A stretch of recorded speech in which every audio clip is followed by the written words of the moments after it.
sebagai pasangan hidup juga kan ke depannya harusnya berani berkomunikasi, harusnya Mhm. berani mengutarakan isi hati, tapi ketika satu sama lain kayak, "Enggak deh aku takut deh sama dia," itu juga menurut aku toxic sih gitu.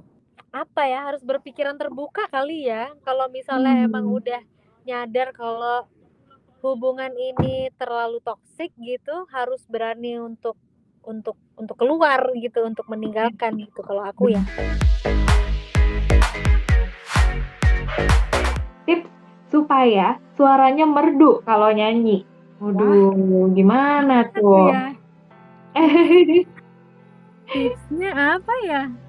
Mungkin supaya nadanya pas, terus kayak, apa ya, temponya nggak kecepatan atau kelambatan juga. Itu gimana tuh? Latihan terus sih kayaknya ya. Mhm Yang mhm penting mhm. latihan terus sih gitu kalau apalagi kalau misalnya mungkin, mmm, teman-teman udah ada yang hobi nyanyi gitu ya, Mhm. pingin bisa nyanyi, pokoknya latihan aja terus gitu. Latihan, Dengerin oke. ya, dengerin penyanyi lain tuh kalau nyanyi, "Kok bisa gini ya?" Dipelajarin, gitu sih paling kalau aku Iya ya. sih. Mhm Dan mhm. nyanyinya harus harus harus ngenakin lagu, udah. Oke. Nah, tapi kalau Kak Melisa sendiri ada, persiapan khusus nggak sebelum nyanyiin lagu "Tak Lagi Rindu"? Kayak ada warming up dulu atau Iya gimana? iya, warming up sih pasti harus gitu, karena "Tak Lagi Rindu" ini kan range-nya lumayan lah dari Mhm. baitnya yang rendah, terus refnya lumayan tinggi gitu, maksudnya lumayan range-nya lumayan lebar gitu. Jadi Mhm. harus banget pemanasan, vocalizing gitu, minum air Oke. putih yang banyak, air anget.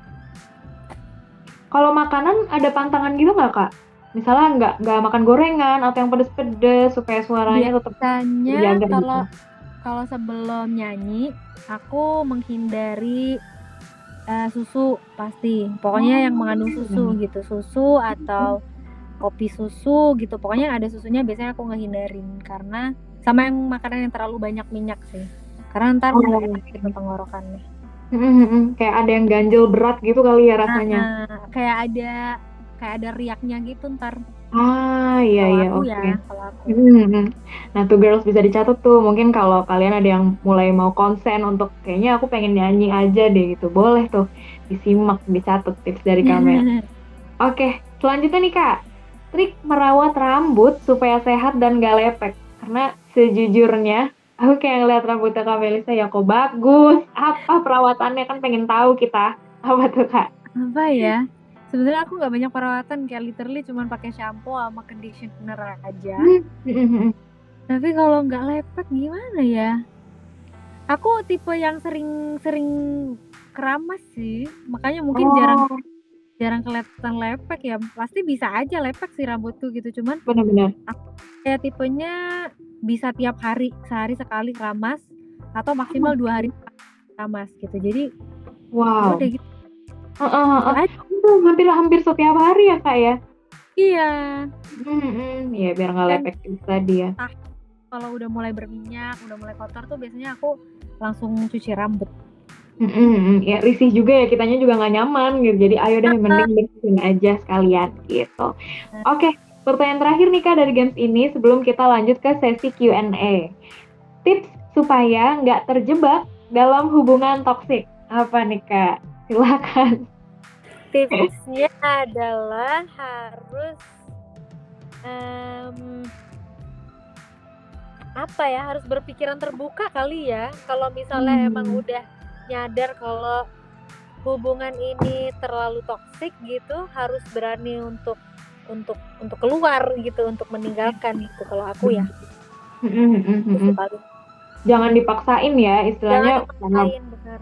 iya, kadang kan mungkin ada yang berpikir kayak, "Ah, udah lama nih," istilahnya udah lama nungguin dia misalnya kayak sampai akhirnya dapet, tapi kok harus berakhir kan sayang banget ya, kalau toksik mah mending nggak usah ya, nggak ada Bener benefit-nya juga ke depannya. Tapi bener. kalau menurut Kak Melisa, aku jadi kepo nih, kira-kira hubungan yang toksik tuh seperti apa kalau di mata Kamel ya? Kasus yang seperti apa gitu, yang bisa dibilang itu hubungan udah toksik? Sebenarnya banyak ya macemnya kan hubungan toksik tuh. Mhm. Salah satunya mungkin ketika dalam relationship ini udah saling menyakiti gitu ya, itu menurut aku juga toksik pasti. Kayak Mhm mhm. kayak semua yang dilakukan kayak udah, kayak menyakiti satu sama lain aja terus gitu. Itu menurut aku toxic. Terus ketika kita udah mulai apa ya, misalnya kalau aku sih untungnya belum pernah gitu, cuman misalnya kayak teman-teman aku, misalnya dia mau ngobrol aja sama pasangannya, takut dia marah, takut apa segala macam, takut itu juga toxic. Harusnya kalian sebagai pasangan kan justru sebagai pasangan hidup juga kan, kedepannya harusnya berani berkomunikasi, harusnya berani mengutarakan isi hati. Tapi ketika satu sama lain kayak enggak deh aku takut sama dia, itu juga menurut aku toxic sih.